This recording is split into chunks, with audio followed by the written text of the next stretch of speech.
To start, we have, of course, Presidential Spokesperson Ernesto Abella. Welcome back, sir. Hello. Good morning. It's a very exciting time to be back with you guys. We'd like to welcome back also those who came from China and all those who will be leaving for Japan. Who's leaving for Japan from the press corps? They left already. All right. This morning is going to be a very substantial time. We've invited two of the cabinet secretaries who are deeply, deeply involved in the disaster relief and also in building up of, in the building up especially of certain sectors. We'd like to begin first with Secretary Judy Taguiwalo. Today's resource person is who prior to her appointment as a member of President Duterte's cabinet is a retired professor of the Department of Women and Development Studies of Social Work and Community Development in UP Diliman. The Alliance of Concerned Teachers named Sec Judy a makabayang guro, indeed a well-deserved recognition as she spent her professional life in the sacred halls of her alma mater where she graduated cum laude. She was also a political prisoner during the martial law period and spent over 3 years in various Philippine prisons for resisting the Marcos dictatorship. Ladies and gentlemen of the Malacanang Press Corps, let us all give a warm welcome to the DSWG Secretary, Ms. Judy Taguiwalo. Ma'am. Okay. Thank you. Magandang umaga sa ating lahat. I'm honored to be here for the first time to have this dialogue with the members of the Malacanang Press. Magandang umaga sa ating lahat. Kararating lang namin kagabi, ano? So kung sa usapin ho ng Lawin, the department has been on red alert together with the other members of the DRRMC clusters since October 14 in preparation for the entry of Typhoon Karen, and it continued up to this day because of the immediate entry of Lawin, which was then predicted to be stronger than Yolanda. So when we sent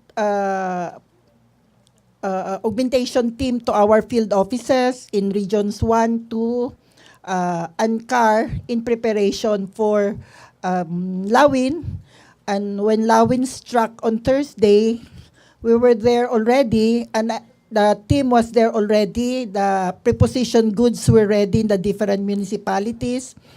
I went with OCD Director Rick Halad on Friday for the aerial inspection of the damage done by Typhoon Lawin, and I stayed on behind to go around to really see what's happening on the ground and to find out what are the needs of the communities and people affected in Region 1. I came back last night together with President Duterte. He came in yesterday morning together with many cabinet secretaries, including DPWH Secretary Mark Villar, DOH Secretary Obial, DBM Secretary Ben Jokno, NEDA Secretary Sir Pernia, D&D Secretary Delphine Lorenzana, and Secretary Manny Piñol of Agriculture was there ahead. Saturday already he was in Region 1, went to Kalinga, and then joined us in Region 2. So the President listened to the reports of the OCD, talked to the different local government units, the provincial governor and of Cagayan, the city mayor of Tugigaraw, then had a dialogue with the people, no? And I'm always happy that he takes the time not only to speak to government officials, but to actually meet with the people. And when we talk of the people, we're talking with the working people.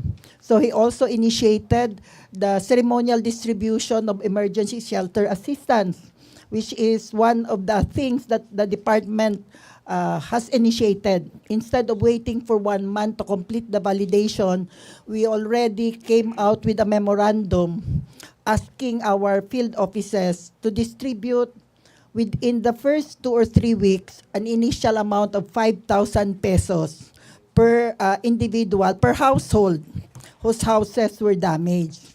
Again, the criteria would be for the poorest of the poor households, those members of the 4Ps, those who are in our listahanan, and those who are considered poor, even if they are not members of the listahanan or 4Ps. We are doing this in coordination with local government officials.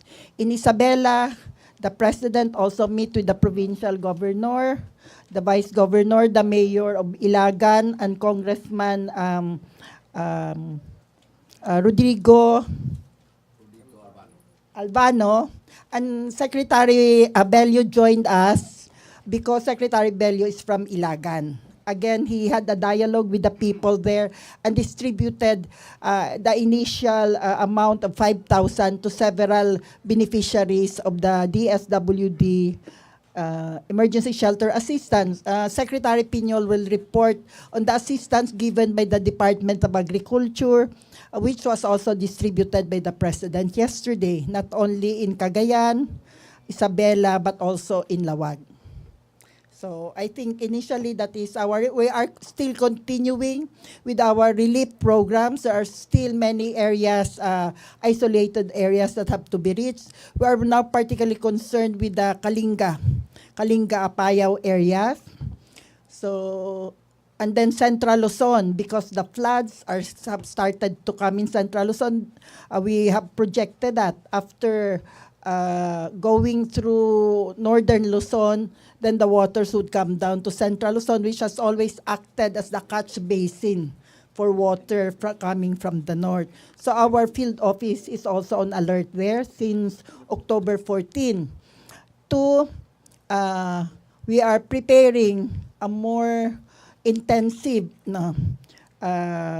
assessment and validation so that the emergency shelter assistance can be done immediately.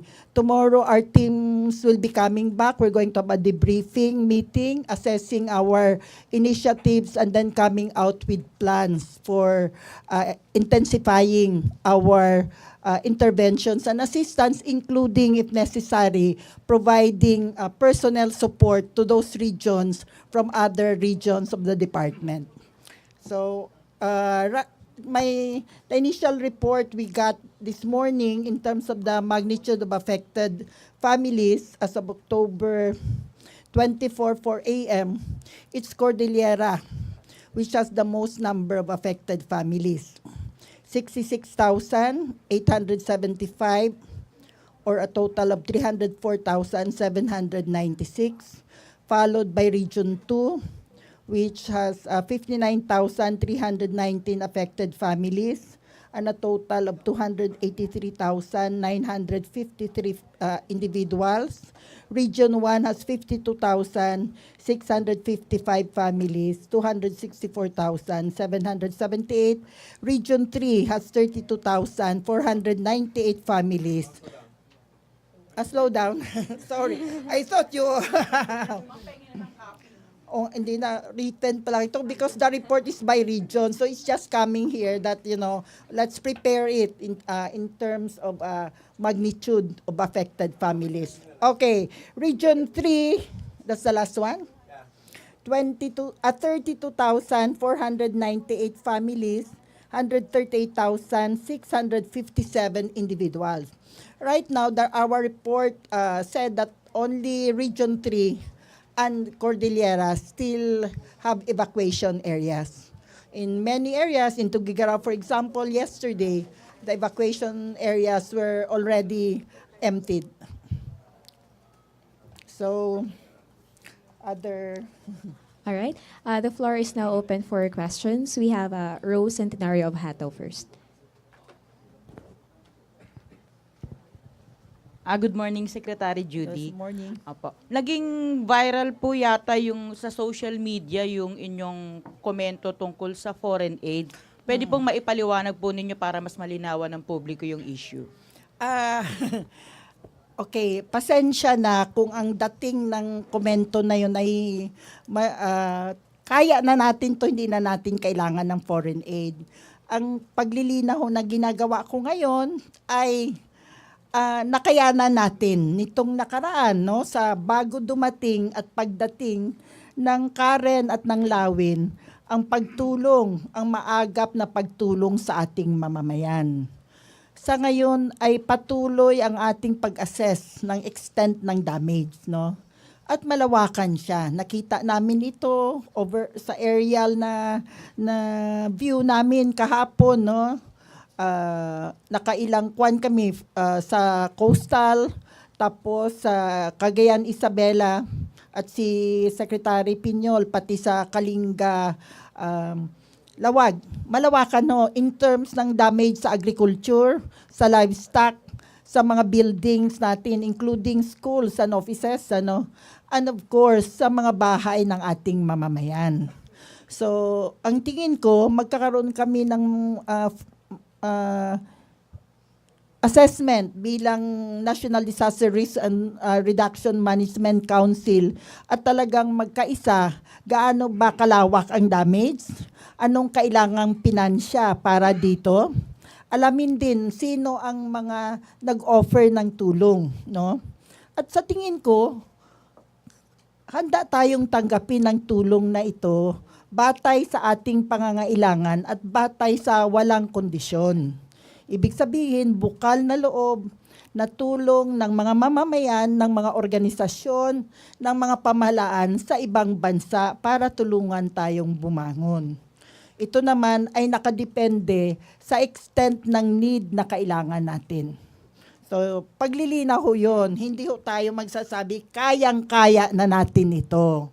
Ang sinasabi natin, nakayanan natin itong mga nakarang araw, patuloy ang pagtatasa natin, pag-assess ng extent ng damage, at nagpapasalamat ho tayo sa mga kaibigan, na mga individual, organisasyon at ibang bayan na nagpaabot na handa silang tumulong. Darating din ho kami dyan, kailangan lang namin magpulong pa para mas maging malinaw anong klaseng tulong ho ang kailangan natin at gaano kalaki ito. All right. Next question, please. Joseph Morong and then Ina Andalong. Okay, Ina first. Hi, ma'am. Ma'am, doon din po sa statement niyo, you said, dahil walang katiwalian at transparent ang ating ipinatutupad na proseso, kitang-kita na may pondong sapat. It would appear from the statement that you discovered corruption in the previous relief or how relief supplies were handled previously. Can you tell us more about that? No, well, we have done an assessment of the Yolanda donations, okay? And we're going to make that report, I think, on or around November 8. This was something requested of us by the people themselves when we first came into office last July. So many farmers, fisher folks talked to us and asked us about their emergency shelter assistance 3 years after Yolanda. So we decided to have an internal assessment of the donations given to the DSWD as well as other funding. So we have done it. We're going to make a report. I think generally, the money has gone to the people, but there are cases of irregularities, no? Non-compliance or non-implementation. But this is a minority. Even then, even if it involves only one municipality, for example, that is unacceptable because this is money given to our people. So I think the spirit there is we don't want any form of irregularity, of any corruption. The President is very clear about it. Our marching orders from day one is maagap at mapagkalingang tulong. So prompt and compassionate assistance, patas na pagtrato sa komunidad. Walang pagkilala sa kulay. So you've seen he spoke in Batanes and he said, I am now the President of the Philippines.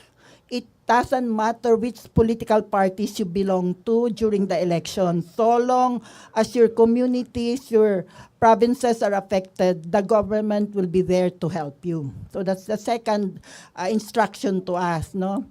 Patas na pagtrato. So, at pangatlo, serbisyo na walang katiwalian. So we have reiterated to our personnel the need to ensure that the resources, that the aid should go to the people. We work with local government units and they know the President's position regarding this. Patas na pagtrato. Walang katiwalian. He has repeated it in his various visits to the different areas. Yun din ang sinusundan namin ngayon.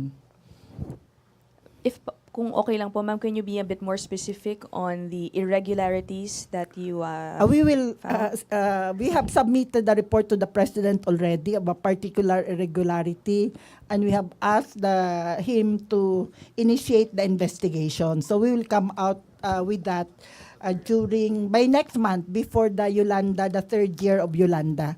Our team is reporting a more detailed report. Ang main problem natin with Yolanda is while we have provided more than 1 million emergency shelter assistance to the victims, there are around 200,000 claimants who expressed the complaint that they were victims of Yolanda in Region 8 and Region 6, but they were not given the assistance needed. That's why here in Lawin, we said emergency shelter assistance should be emergency, not 3 years, not 2 years after. So we are doing our best, no, to make sure that the Yolanda experience in terms of delayed provision of emergency shelter assistance should not be repeated.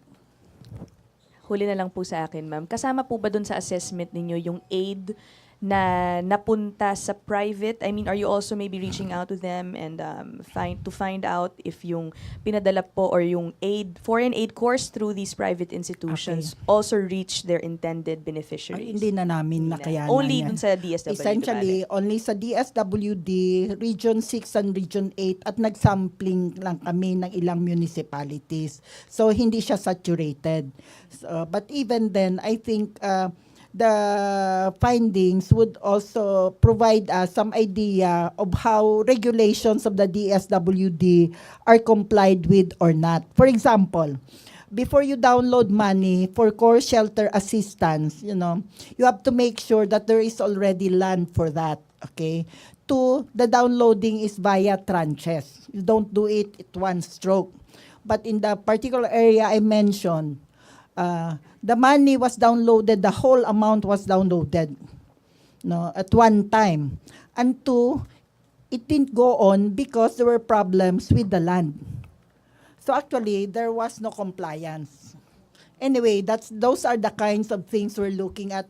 And the idea is not really fault finding. The idea is how do we safeguard the money, what kind of resolutions, what kind of policies, what kind of guidelines are necessary. So far, one new guidelines we have made is the emergency shelter assistance should be given immediately. But we need to protect it, We need to ensure that those who are included are the ones qualified. Otherwise, we'll have problems of inclusion, exclusion. But at the same time, we need to shell out the money now, even a small amount, because if it's 2 months after, it will be too late. They need the money now to rebuild the house. That's why we agreed on a 5,000 pesos initial assistance so they can start buying the yero or the pader.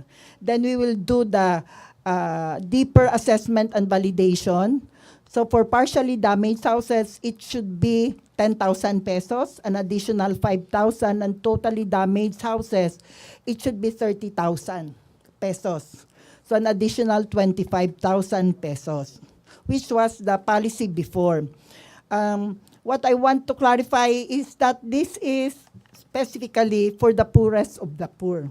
While many families have been hit by Lawin, many professionals, as well as those relatively rich families, we would like to ask for their support and understanding that our aid will be given to the poorest of the poor. And they hope they understand why the poor has lesser capacities to rebuild on their own and government assistance is necessary. Okay, next question, Joseph. Hi, ma'am. Good morning po. Just a little bit on the Yolanda again. How much fund are we talking about that you investigated? Actually, I'm not ready for the Yolanda report. Okay. But we have the data in the central office. So I'm sorry. And when you have senior moments, you don't have the kind of memory you had. You're a busy person, we when you understand. were an undergraduate student. But we will give you that. No? Apo. We'll give you that. We'll text you the amount later on. We'll get the But would you number. describe, ma'am, the irregularity as widespread? Or is this concentrated in some areas only? Well, the ESA is widespread.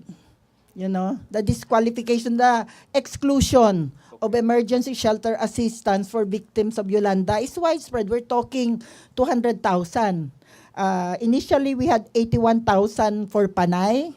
And then we still have boxes of claims that some members came to give to us. And then you have Region 8. Leyte and Samar, I think that will be also around 100,000.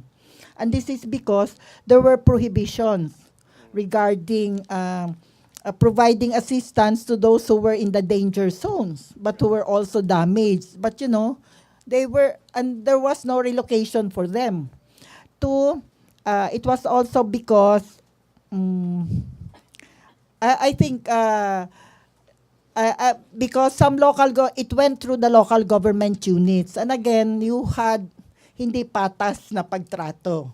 So there were people who were victims of Yolanda, but who were not part of the political groupings of particular local government officials, so they were excluded. We have that a lot. Okay, we have a question from a foreign correspondent at the back. Please state your name and media affiliation, sir. Rob McBride from Al Jazeera English. Ma'am, can I ask you, given the severity of this latest typhoon, do you think it's further evidence of climate change and more severe weather events here in the Philippines? And if so, how important is it that the Philippines ratifies the Paris Accord on climate change, ma'am? I think the president already expressed his position yesterday when he spoke in Tugigaraw. He clarified that because we are the gateway of the Pacific, we are always vulnerable to typhoons coming from the Pacific before they go to Asia mainland Asia. So that's one. So it's important. Two, he also clarified and he explained it. That's why I was so impressed, because in Tugigaraw, he gave a lecture on global warming and climate change and explaining how it happens to the farmers who were there in words that I think are understandable to them. He was saying that we are being blamed, for causing so much damage to the environment by rich countries, when actually these are the rich countries using so much energy that contribute a lot in global warming. So he said it is victim blaming. So I think that is one of the reasons why he has deep reservations about signing the Paris Accord. And of course, I am a member of his cabinet. I agree with him in this aspect. Wouldn't the Paris Accord go some way to solving the climate problem? Obviously, it's not the sole cure-all, but at least it goes part way, doesn't it? Well, I'm sorry to say I'm not that familiar with the Paris Accord. I'll tell you later when I have more time to study it. So if it helps, why not? I mean, that's always my position. If something helps the poorest of the poor and poor countries to their advantage, why not? But if an accord is really to the advantage of rich countries and those who are in power, then I will have strong reservations. All right, thank you. Henry Uri of DZRH. Secretary, how systematic is your agency now comparing to the previous setup of DSWD? I ask you this question because para ho masiguro natin sa ating mga kababayan na wala nang mabubulok na mga relief goods. Okay. I think naman, the government bureaucracy is resilient.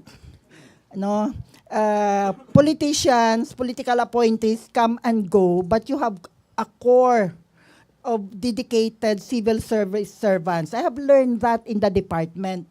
I depend a lot on the undersecretaries who have been with the department for decades now and who have been part, for example, of the Yolanda assistance. And I find them dedicated, committed, highly expert and clean. Malinis, no? So, in terms of our capacity to provide assistance, I think it is in place.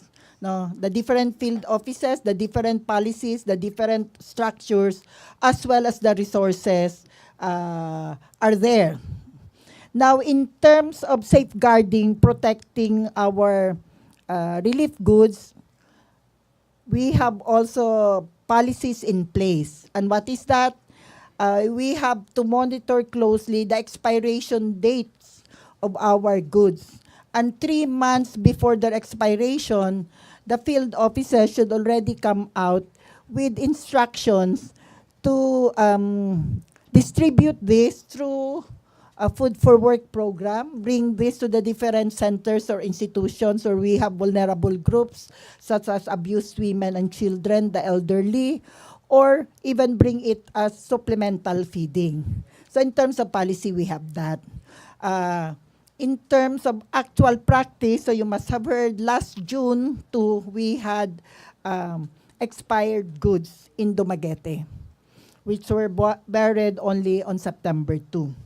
So that was, again, a wake-up call for me that it is not enough that we have the policies. We have to closely monitor this and have asked the field offices to report to the central office every month the record of expiring goods and their plans to dispose them productively if these goods are going to expire within 3 months. Again, these are good policies, but you can't always say it will work out well. But just keep our fingers closed, because I think the people will lynch us if there is another report on damaged rice, So let's work closely, and we ask the people to help us safeguard our goods, report to us any irregularities that they have found. We have Facebook pages, we have our website, and we have 911. They can always report an 8888. Report to the President whatever irregularities they find regarding my department. So, maraming salamat. All right, thank Thank you you very po. much, DSWD Secretary Judita Gualo. We'll allow you to send in your text query for that. Okay. Ambush. Correct. We have another exciting resource person. He's a very familiar face to us. Agriculture Secretary Emmanuel Piñol is a seasoned print and broadcast journalist who served as close-in writer of President Fidel Ramos in 1992. He has served as municipal mayor of Mlang and North Cotabato governor and Cotabato vice governor prior to joining President Duterte's cabinet on June 30. One of the busiest guys around, if not the busiest. Ladies and gentlemen of the Malacanang Press Corps, let's give him a warm welcome, Secretary Piñol. Thank you, sir. Good morning. We were in China with the President when the first reports of damage to agriculture came in. And I was baffled initially because of the great disparity between the loss of lives and the damage to agriculture. But when I flew in from Villamor Air Base Saturday morning, it was then when I understood why there was so much damage to agriculture and there was minimal damage to life. Government was prepared for this. The only reason why there was so much damage to agriculture was because we could not relocate the palay, We could not relocate the cornfields. But in as far as preparations for the disaster were concerned, government really prepared for it. And this was validated by the local government officials I talked with when I arrived Saturday morning. And they said that 911, a brainchild of the President, of President Rodrigo Duterte, really helped a lot in preventing loss of lives and protecting our people. Now, 911, according to them, really helped them. And yung initial advices from the national government, from NDRRMC, under USEC Rick Halad, also helped them a lot. No? Sa agriculture, in the field of agriculture, the damage is estimated at about 10.2 billion pesos. That's not only for Lawin, it also includes Karen. No? I have prepared a detailed report on this matter, and copies of this report will be given to you. For Region 2, which the President visited yesterday, the damage was estimated at 6.2 billion pesos. For Region 1, it was estimated at 1.6 billion pesos. Now, for our quick response, we are ready with 350 million pesos in quick response fund, part of which was already committed during the visit of the President in Cagayan Valley, Isabela, and Ilocos Norte last night. In Cagayan Valley, for example, aside from about 37 million worth of seeds, both corn and palay, and of course vegetables, we were able to commit 1,400 bags of rice to the provincial government of Cagayan Valley, which they could use for assistance to farmers and fishermen whose livelihood was affected by the typhoon. We also turned over 1,000 bags of rice to the province of Isabela and also Ilocos Norte. Yesterday, it was estimated that we were able to turn over about 100 million worth of immediate assistance. Where are we getting our money? Well, of course, we have the Quick Reaction Fund of 350 million, which is readily available. This could be replenished the moment we are able to expend all of this. And this could be supported by the NDRRMF, or the disaster funds, and also assistance from the President. Now, following the visit yesterday, we came up with a listing of immediate and long-term interventions. One, there is a need to immediately provide food assistance to affected subsistence farmers and fisher folk. Number two, livelihood, because if we depend on replanting, it would take another 4 months before they could eat. So we have to provide them with livelihood activities that would earn them money right away and enable them to feed their families and send their children to school. For fishermen, we are deploying bancas and nets for the fisher folks. But more than the immediate interventions, I actually brought to the attention of the President a greater problem, which I believe should be addressed on a long-term basis, or else Cagayan Valley may face disaster. As we flew over Cagayan River and Chico River, I found out that there is so much siltation in both rivers. And this has actually caused the water to overflow its banks. And this was the reason why the damage was heavy on farming communities located at the banks of the river. So there is a proposal right now to conduct a dredging and desiltation of both Chico River and Cagayan River. And this was noted by the President yesterday. In fact, in his statement, he said that there should be a deeper study on how to manage Cagayan River because it has been meandering over the years and it's covered a lot of areas already.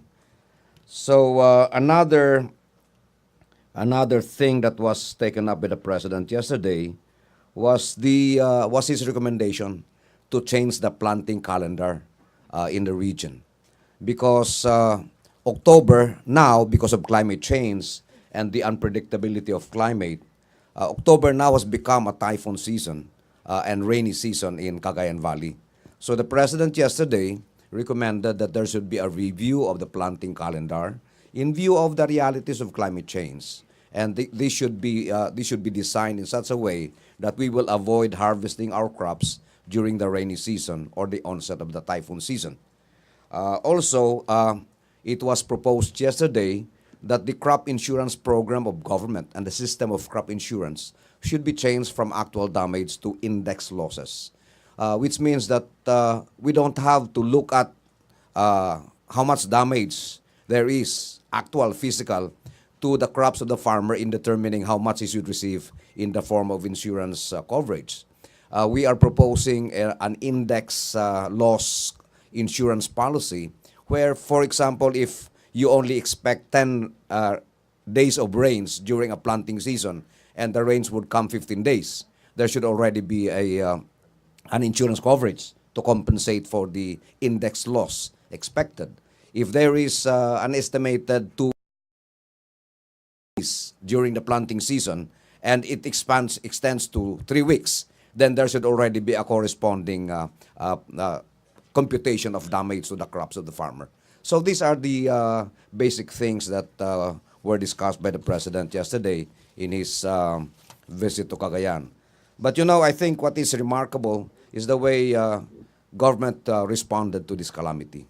The reason why there is minimal loss of lives in this, mind you, this typhoon is just as intense as Yolanda. This was in the same scale of Yolanda. I saw the treetops; they were trimmed like somebody trimmed the trees. I flew over Kalinga, Apayao, and I saw banana stalks twisted like ropes. We flew over mountains, and even the hardwoods, the mountain trees, were fallen by the strength of the wind of this typhoon. And I think I would like to emphasize once again that the reason why there is minimal damage to life and of course kaunti na sugatan is because government was prepared for this calamity, learning lessons from the tragedy of Yolanda. I'm now ready for your questions. Okay, first question from Ms. Weng de la Fuente of Net 25. Good afternoon, sir. Yesterday, the President also mentioned about the revival of Masagana 99 and Yamang Dagat program of former President Ferdinand Marcos. And he instructed, based on news reports, he instructed you to review, and how do you intend to go about it po? Ma'am, actually, the statement was not the revival of Masagana 99. Because Masagana 99, for your information, was a program, a rice sufficiency program started by former President Marcos 40 years ago. The variety of rice used then is no longer available now. I think what the President referred to was the concept of really focusing on self-sufficiency in both our fisheries and our rice production. And this, again, I link to the unpredictability of the climate in view of climate change. This is now actually the battle cry that we have in the Department of Agriculture. We really have to make adjustments. In fact, in one presentation I made in the Agriculture Ministers Conference in Peru, my presentation was subtitled Adapt, Adjust, or Die. Because climate change is a reality. It affects agriculture, and we really have to make adjustments. So the focus actually, what the President intended to emphasize yesterday was focus on programs similar to Masagana 99, where government really concentrated on rice self-sufficiency and really devoted its efforts and funds to that program. In the same manner, Biyayang Dagat was also another outstanding program which could be replicated in current scenarios. So ito po yung hindi niya sinabing i-revive yung Masagana 99 because even if we like to, we cannot do it anymore. Because iba nga yung variety ng palay na ginamit nung araw. Iba din yung reality nung araw. 99, tumatama na po tayo ngayon ng 12-15 metric tons per hectare with proper support from government. The previous administration tried to have a rice self-sufficiency, but they failed. So under this administration, You know, you don't achieve rice sufficiency by simply talking about it and praying for it. You have to work for it. You're working on it now, sir. Well, you know, how can you expect rice sufficiency when you do not expand your irrigated areas? How can you expect rice sufficiency when you do not support your farmers with good seeds, fertilizer, and sufficient irrigation water? I mean, that explains my statement. You don't just wish for it. You don't just pray for it. You have to work for it. You want to achieve rice sufficiency, you have to support it. You have to. There are three things important to food production. Number one is water. You cannot have food without water. Number two, in the context of rice production, you have to have good seeds. You know, the old seeds that our farmers have been using could only produce a maximum of 3.9 metric tons per hectare per harvest. That is our national average. But the hybrids now that some of our outstanding farmers are using could produce 12, 14, 15, 16 metric tons per hectare per harvest. That's a difference of 8 tons compared to 3.9. So you have to provide them with water, you have to provide them with good seeds, and you have to provide them fertilizers. If you just wish for this, it's not going to come your way. You have to provide these interventions to the farmers for you to realize rice sufficiency. And that is what we are doing right now. Okay, next question from Karen Lema of Reuters. Please use the microphone. Thank you. Secretary, is the damage to palay significant enough that the government might consider additional rice imports? Thank you. As of the moment, I don't think so. I don't think so. Cagayan Valley actually is one of our major rice production areas. But the good thing is that some of our farmers were able to harvest their palay ahead of the typhoon. And that's the reason why I agree with the President when he said that there should be a review of the planting calendar. We should adjust our planting season so that it would not come during the rainy season and typhoon season. Next question. Any more questions? None? All right. Thank you. Okay, Yes. follow up. Sir, just a quick one, since this is also probably your area.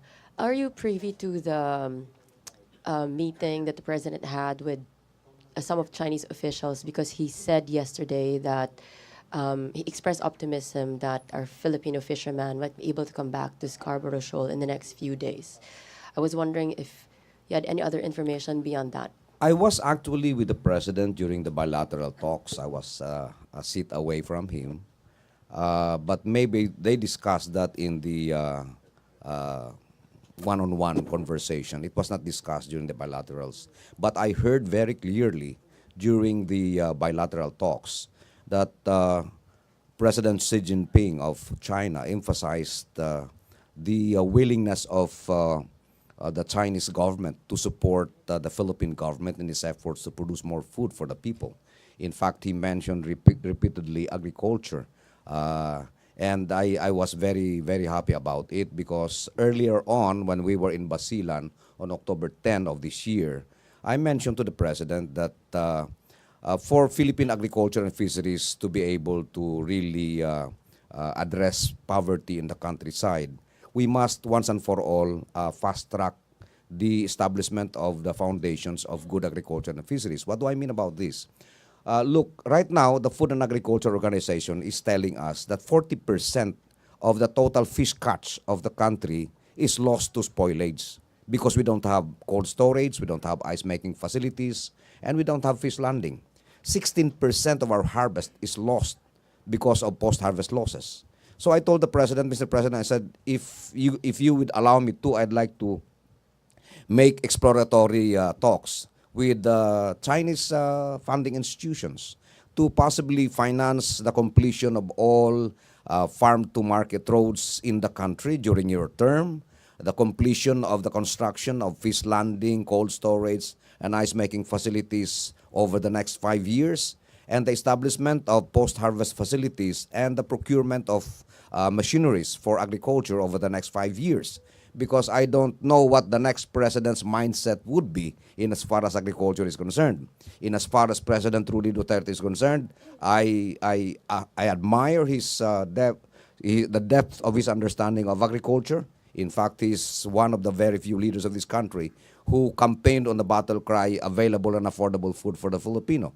So I said, let's do it once and for all, Mr. President, because the longer we prolong the implementation of these projects, the longer we prolong the agony of our farmers and fisher folks. Okay, next question from Giovanni Nilias of Philstar. Yes, sir. When we talk of reviving or using Masagana 99 and the Biyayang Dagat as a model for our food sufficiency program, sir, what mechanisms are we going to use, and then what would be our target time to achieve this rice sufficiency in the country? Actually, Masagana 99 was anchored on the introduction of a variety of rice, which was producing more than the ordinary rice at that time. And that was the reason why they were targeting 99, no? Parang yun ang target nila. It also involved focus, no? Irrigation and fertilization. This was the focus of Masagana 99. The way I understood the president's statement yesterday was that ang sinasabi niya, let's focus once more, no?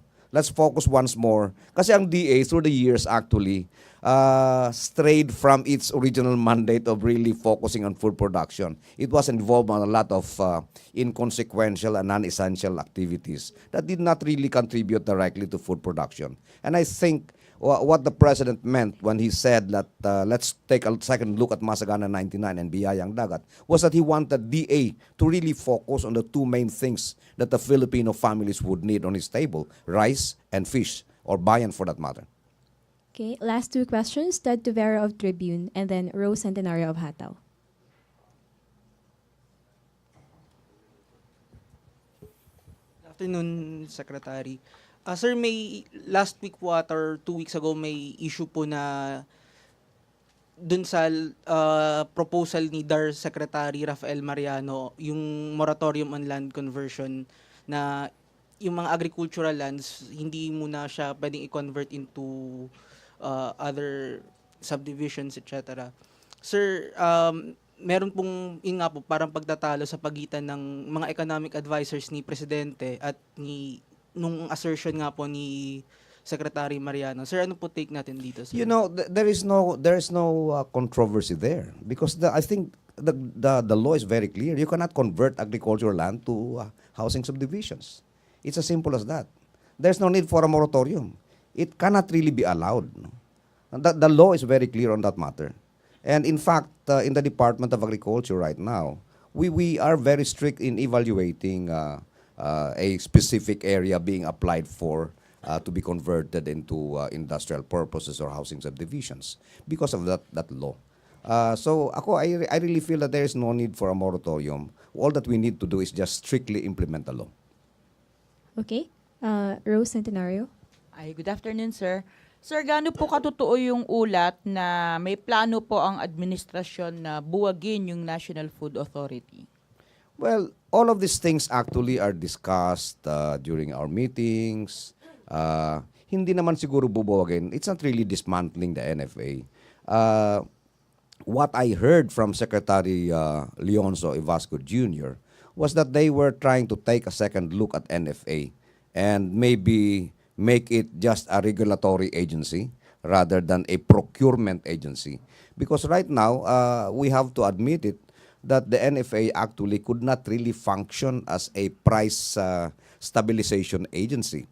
You know, the NFA was initially created to buy a certain portion of the produce of the farmers in the hope that by doing that, it would be able to stabilize the price. No? Look, palay, for example, while the private traders are buying palay for 12, 13, 14, 15 pesos, the NFA is buying it at 17.50 per kilo, dried, 14% moisture content. But the problem is the NFA could only buy 5% of the total national produce. So it could not really make a dent, or it could not even threaten the traders. No? The capacity of NFA to stabilize the price is limited by its lack of funds. So right now, the thinking of some of the minds in the cabinet of the president is, let's face this reality. NFA could not function as a price stabilization agency. We might as well just make it a regulatory agency. NFA has been suffered losses in the amount of about 170 billion pesos. That's a lot of money. That's a lot of money, and the only way for NFA to survive maybe is to write off that debt. No, yun yung kaya napag-usapan yung NFA, but hindi abolish, kundi just maybe reformat NFA into a more functional agency. So, makakaasa po yung mga mahihirap na magkakaroon pa rin ng bigas sa merkado na katulad ng NFA rice price.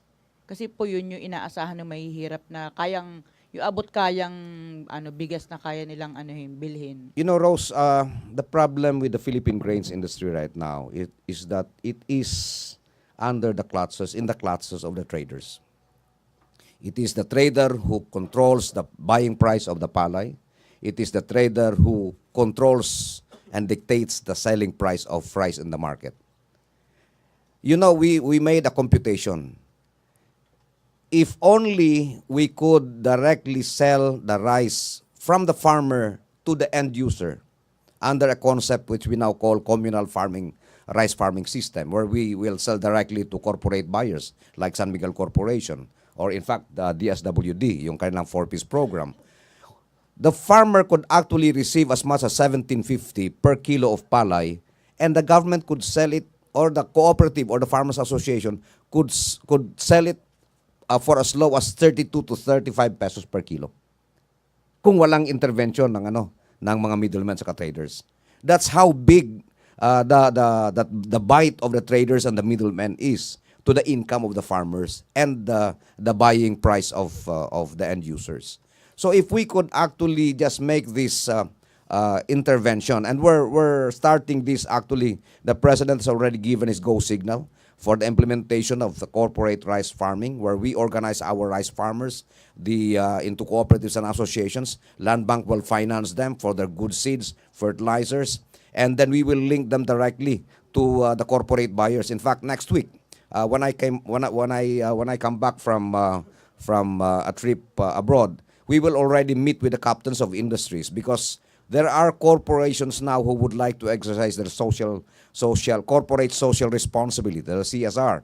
And they're saying that San Miguel, for example, San Miguel Corporation, I talked to Mr. Ramon Ang, and he said, we would like to buy directly from the farmers para mawala na yung traders, yung supply nila sa mga empleyado nila. And so we're encouraging other corporations to do the same thing. Again, let me bring you back to the thing that President Marcos did. This was done by Marcos during his time, when he ordered corporations to plant rice for their employees. And this is the same concept, actually. This is the same concept where farmers now will be provided with support to have access to good seeds, fertilizers, and of course good water, and then harvest facilities, milling facilities, and they deal directly with corporations needing rice supply for their employees. We could even supply the soldiers if the president would say that he will give the soldiers an allowance of a rice allowance of 1 sack every month. That's a lot of customers for the Filipino rice farmers. Sir, sana po kukuha ng rice importation permit kung wala ng NFA. NFA pa rin kasi regulatory body nga sila. Okay. Yung price stabilization agency po, paano po yung function na yun ng NFA? Well, as of the moment, we will have to really wait for the final review. I cannot jump the gun on those who are reviewing the setup that NFA should be placed under. No? Until such time, hindi ko pwedeng i-preempt yung issue na yan. Okay. Thank you very much, Department of Agriculture Secretary Manny Thank Piñol. you. We will be distributing this if you need the data. Kompleto po ito. Everything. No? John, thank you. We'd still be hearing a few statements from our presidential spokesperson, Secretary Abella. All right. The president leaves tomorrow for Japan. Okay. it'll be on time to celebrate also the 60th anniversary of the renewal of ties between Japan and the Philippines.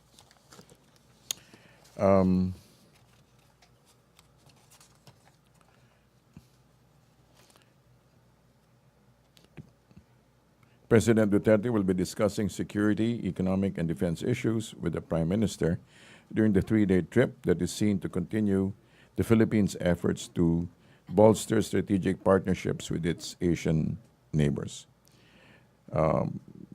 President Duterte also plans to observe the Japanese shipbuilding process as maritime cooperation continues to prosper, said PCO ASEC Marie Banaag in a press briefing. There will be at least 9 more vessels, apparently, that are about to be released. Also, BPO groups are trying to seek an audience with the president. We have not yet any formal word about the appointment, but basically it is to formally reach out to the office of president to and directly discuss the industry situation from the government. But basically, we'd just like to say that this, again, to reassure the industries that the separation is not severance of relationship, of economic ties. Regarding also the senior State Department official being in town, and they're trying to seek clarification from the Philippines about the separation remark. When they say it's not clear to us exactly what that means, we'd just like to clarify that it mainly refers now to the exercises. There are about 25 more small exercises and 3 major exercises, but the treaties remain in place. The treaties remain in place. I'd like to open now to a few questions. Okay, Maricel Halili of TV5.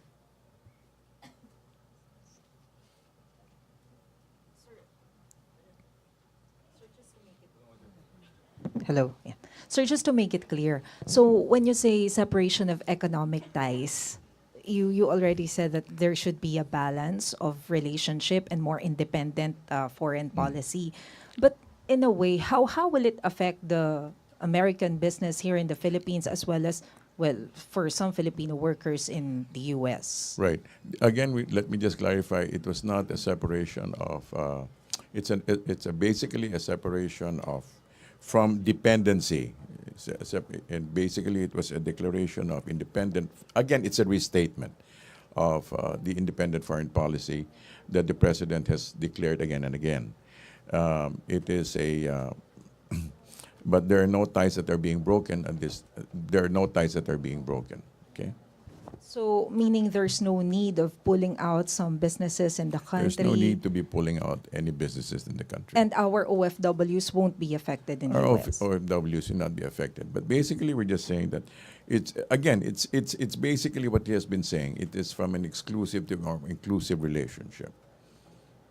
Okay. Okay, next question. Yes. Yes, sir, from Al Jazeera at the back. The president's visit to Japan tomorrow, what are the prospects that it might lead to direct talks between Japan, the Philippines, and China over disputes in the South China Sea, as I believe the president has expressed he wants to achieve? What's the question again? What are the prospects that this visit will lead to direct talks between China, Japan, and the Philippines over disputes in the South China Sea? Well, but the main agenda will be more not political but economic. So if it's referred to, it will be on the sidelines.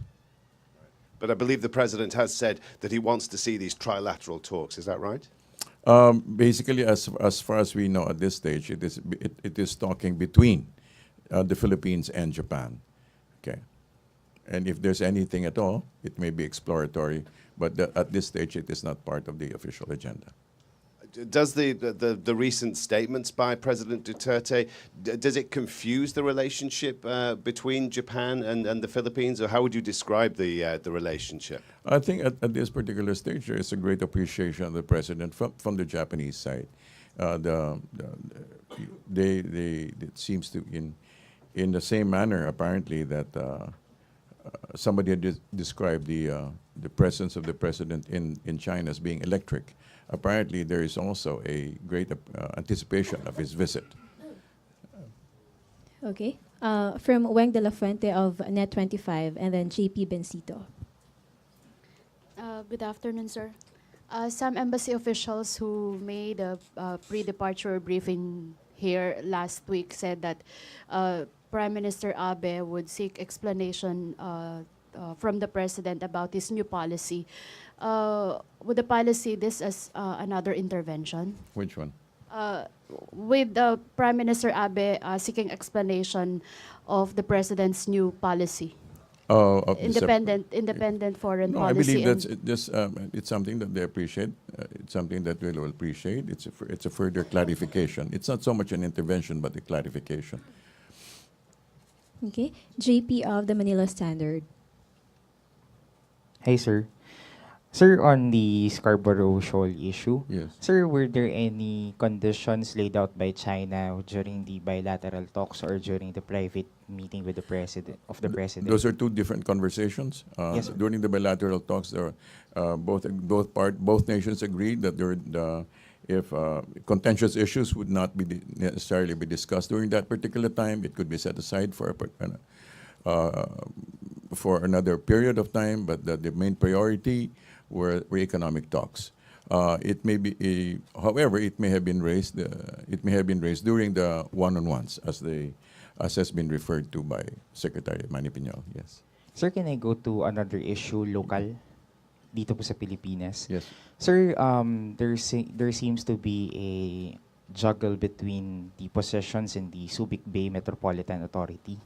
The President recently appointed SBMA Chair Martin Dino for the position, but there seems to be confusion within the ranks because an undersecretary or assistant secretary within the department has issued a office memorandum saying that he is the chair of the SBMA or the administrator of the SBMA.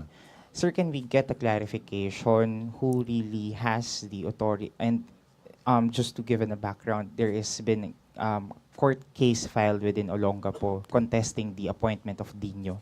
All right. We'll seek clarification regarding the matter, and we'll give you the answer in a few days. Okay.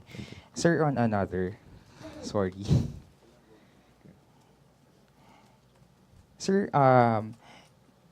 we'd just like to confirm, one of the agreements that were signed in China was a road segment for the NAIA between the BCDA and a Chinese company. It's the China Road and Bridge Corporation.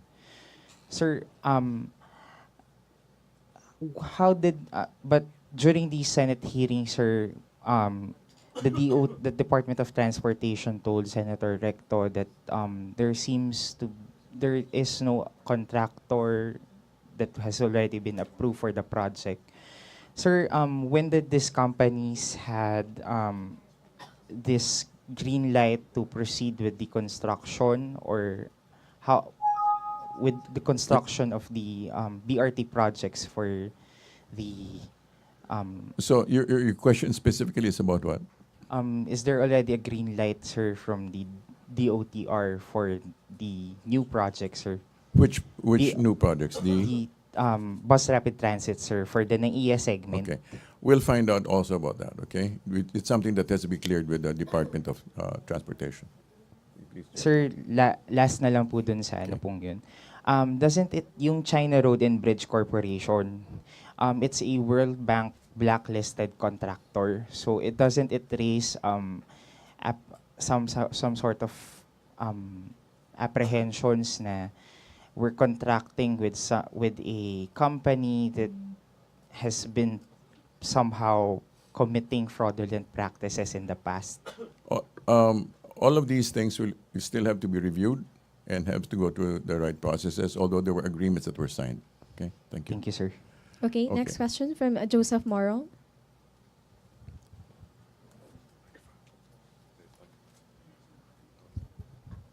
Sir, konti lang sa BPO. It seems that they're worried, no? They were Is the concerned, palace open to meeting them? Yes, definitely. Okay. Yeah. Sir, sa foreign aid, what's our attitude now from sa foreign aid as far as foreign aid goes? Kasi sa Lawin, we were able to get by, Right. pero not naman wishing for it. Pero if we have another Yolanda, what's going to be our attitude? Well, as Secretary Judy Tagiwala said earlier, that just as long as we're open to, naturally, we're open to help, to aid from outside, just as long as there are no strings attached. That's the way they put it. Thank you. Sir, last former President Ramos already also again wrote something that just to paraphrase it what it said, but less talk is better for the president. That is the former president's opinion, and of course he's very free. We consider him a senior statesman. We listen to him. However, we continue to forge ahead. Thank you. Okay, Karen of Reuters, and then Henry of, Karen. That's two. Yes. Sir, under the previous government, Manila and Tokyo began talks on a possible visiting forces agreement Yes. that will allow Japan to make use of Philippine military bases to refuel ships and planes. Will this go ahead under the Duterte administration? I'm sure it will be subject to review. It will be subject to review. So, And how will Manila pursue? Or will Manila pursue deeper security ties with Japan? they will go through all they'll go through all the parts of the relationship between the two nations. I'm sure. I suppose it's going to be part of the things that will be talked about. Sir, last point na lang. I just Yes. want to get an official response or a response from the office of the spokesperson, because we've heard the U.S. Assistant Secretary of State already speak today, and he said he referred to some of the president's controversial statements, which he said have created confusion. He said other countries, but he didn't mention who, apart from the United States, are really concerned because of these statements. And he also expressed concern over the loss of lives in the government's anti-narcotics campaign, saying that this is not a positive trend and this is bad for business. Can we get a response? Thank you. It's not a new line. It's something that the U.S. and the Western alignment have referred to again and again. However, the president already has made already his position clear regarding that there's no state-sanctioned policy regarding these alleged extrajudicial killings, and even the Senate itself has made reference to that and absolved the president in their own particular investigation of the matter. And again, we specify that the relationship, the Philippines will not renege on its treaties that have been made with its established allies. However, like the president has said again and again, that he will continue in his independent foreign policy. In other words, bring into inclusion within the ambit of our relationships other nations and other friendly, especially Asian nations, with whom specifically we share cultural values of non-interference, mutual support, and coordination. It's a point that the president particularly refers to, that we particularly treasure, value relationships along these lines: non-interference, mutual support, and cooperation. Sige. Yes. Yung EO daw po sa Bangsamoro Transition Commission and EO and the expanded powers of the OPAP na sign na. We'll also check on that and we'll get it back to you. Thank you. Thank you very much. Okay, thank you very much, Presidential Spokesperson Secretary Ernesto Abella, and to our guests earlier, Agriculture Secretary Manny Piñol and DSWD Secretary Judith Tagiwalo. Thank you also, friends from the local and foreign media. Back to the main studio of PTV4 and Radyo ng Bayan. Or a total of 304,796, followed by Region 2 which has 59,319 affected families and a total of 283,953 individuals. Region 1 has 52,655 families, 264,778. Region 3 has 32,498 families. Slow down. Sorry. I thought you... Oh, hindi na written pala ito because the report is by region. So it's just coming here that, let's prepare it in terms of magnitude of affected families. Okay, region 3, that's the last one. 32,498 families, 138,657 individuals. Right now, our report said that only region 3 and Cordillera still have evacuation areas. In many areas, in Tugigaraw, for example, yesterday, the evacuation areas were already emptied. So, other...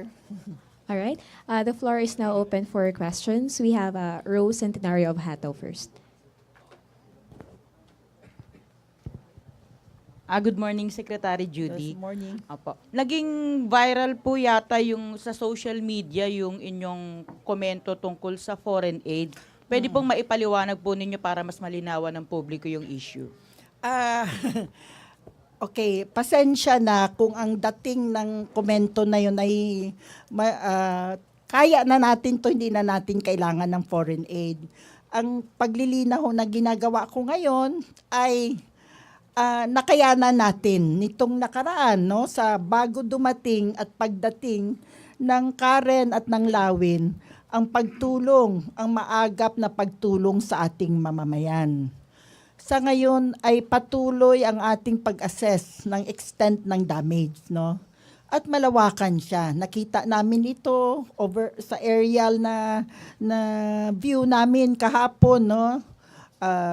Nakailang kwan kami sa coastal, tapos sa Cagayan Isabela at si Secretary Piñol, pati sa Kalinga. To start, we have, of course, Presidential Spokesperson Ernesto Abella. Welcome back, sir. Hello. Good morning. It's a very exciting time to be back with you guys. I'd like to welcome back also those who came from China and all those who will be leaving for Japan. Who's leaving for Japan from the press corps? They left already. All right. This morning is going to be a very substantial time. We've invited two of the cabinet secretaries who are deeply, deeply involved in disaster relief and also in building up of, especially of certain sectors. We'd like to begin first with Secretary Judy Tagiwalo. Today's resource person is who, prior to her appointment as a member of President Duterte's cabinet, is a retired professor of the Department of Women and Development Studies of Social Work and Community Development in UP Diliman. The Alliance of Concerned Teachers named Sec Judy a makabayang guro, indeed a well-deserved recognition as she spent her professional life in the sacred halls of her alma mater where she graduated cum laude. She was also a political prisoner during the martial law period and spent over 3 years in various Philippine prisons for resisting the Marcos dictatorship. Ladies and gentlemen of the Malacanang Press Corps, let us all give a warm welcome to the DSWG Secretary, Ms. Judy Tagiwalo. Ma'am. Okay. Thank you. Magandang umaga sa ating lahat. I'm honored to be here for the first time to have this dialogue with the members of the Malacanang Press. Magandang umaga sa ating lahat. Kararating lang namin kagabi, ano? So kung sa usapin ho ng Lawin, the department has been on red alert together with the other members of the DRRMC clusters since October 14 in preparation for the entry of Typhoon Karen, and it continued up to this day because of the immediate entry of Lawin, which was then predicted to be stronger than Yolanda. So when we sent augmentation team to our field offices in regions 1, 2, and CAR in preparation if they are not members of the listahanan or 4Ps. We are doing this in coordination with local government officials. In Isabela, the President also meet with the provincial governor, the vice governor, the mayor of Ilagan, and Congressman Rodrigo Albano, and Secretary Abelio joined us because Secretary Bello is from Ilagan. Again, he had a dialogue with the people there and distributed the initial amount of 5,000 to several beneficiaries of the DSWD emergency shelter assistance. Secretary Piñol will report on the assistance given by the Department of Agriculture, which was also distributed by the President yesterday, not only in Cagayan, Isabela, but also in Lawag. So I think initially that is we are still continuing with our relief programs. There are still many areas, isolated areas that have to be reached. We are now particularly concerned with the Kalinga Apayao areas. So, and then Central Luzon, because the floods have started to come in Central Luzon. We have projected that after going through northern Luzon, then the waters would come down to Central Luzon, which has always acted as the catch basin for water coming from the north. So our field office is also on alert there since October 14. Two, we are preparing a more intensive assessment and validation so that the emergency shelter assistance can be done immediately. Tomorrow, our teams will be coming back. We're going to have a debriefing meeting, assessing our initiatives, and then coming out with plans for intensifying our interventions and assistance, including, if necessary, providing personnel support to those regions from other regions of the department. So, the initial report we got this morning in terms of the magnitude of affected families as of October 24, 4 a.m., it's Cordillera, which has the most number of affected families. 66,875. Lawag, malawakan no, in terms ng damage sa agriculture, sa livestock, sa mga buildings natin, including schools and offices, and of course, sa mga bahay ng ating mamamayan. So, ang tingin ko, magkakaroon kami ng assessment bilang National Disaster Risk and Reduction Management Council at talagang magkaisa gaano ba kalawak ang damage, anong kailangang pinansya para dito. Alamin din sino ang mga nag-offer ng tulong, no? At sa tingin ko, handa tayong tanggapin ang tulong na ito batay sa ating pangangailangan at batay sa walang kondisyon. Ibig sabihin, bukal na loob na tulong ng mga mamamayan, ng mga organisasyon, ng mga pamahalaan sa ibang bansa para tulungan tayong bumangon. Ito naman ay nakadepende sa extent ng need na kailangan natin. So, paglilinaw ho yun, hindi ho tayo magsasabi, kayang-kaya na natin ito. Ang sinasabi natin, nakayanan natin itong mga nakarang araw, patuloy ang pagtatasa natin, pag-assess ng extent ng damage, at nagpapasalamat ho tayo sa mga kaibigan, na mga individual, organisasyon at ibang bayan na nagpaabot na handa silang tumulong. Darating din ho kami dyan, kailangan lang namin magpulong pa para mas maging malinaw anong klaseng tulong ho ang kailangan natin at gaano kalaki ito. Alright, next question please.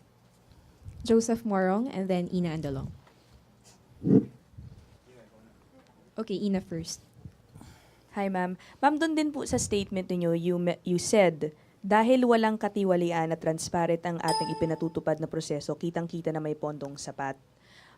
It would appear from the statement that you discovered corruption in the previous relief, or how relief supplies were handled previously. Can you tell us more about that? No, well, we have done an assessment of the Yolanda donations, okay?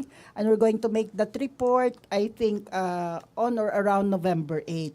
This was something requested of us by the people themselves when we first came into office last July. So for Lawin, and when Lawin struck on Thursday, we were there already, and the team was there already. The preposition goods were ready in the different municipalities. I went with OCD Director Rick Halad on Friday for the aerial inspection of the damage done by Typhoon Lawin, and I stayed on behind to go around to really see what's happening on the ground and to find out what are the needs of the communities and people affected in Region 1. I came back last night together with President Duterte. He came in yesterday morning together with many cabinet secretaries, including DPWH Secretary Mark Villar, DOH Secretary Obial, DBM Secretary Ben Jokno, NEDA Secretary Sir Pernia, D&D Secretary Delphine Lorenzana, and Secretary Manny Piñol of Agriculture was there ahead. Saturday already he was in Region 1, went to Kalinga, and then joined us in Region 2. So the President listened to the reports of the OCD, talked to the different local government units, the provincial governor, and of Cagayan, the city mayor of Tugigaraw, then had a dialogue with the people, no? And I'm always happy that he takes the time not only to speak to government officials, but to actually meet with the people. And when we talk of the people, we're talking with the working people. So he also initiated the ceremonial distribution of emergency shelter assistance, which is one of the things that the department has initiated. Instead of waiting for 1 month to complete the validation, we already came out with a memorandum asking our field offices to distribute within the first 2 or 3 weeks an initial amount of 5,000 pesos per individual, per household whose houses were damaged. Again, the criteria would be for the poorest of the poor households, those members of the 4Ps, those who are in our listahanan, and those who are considered poor,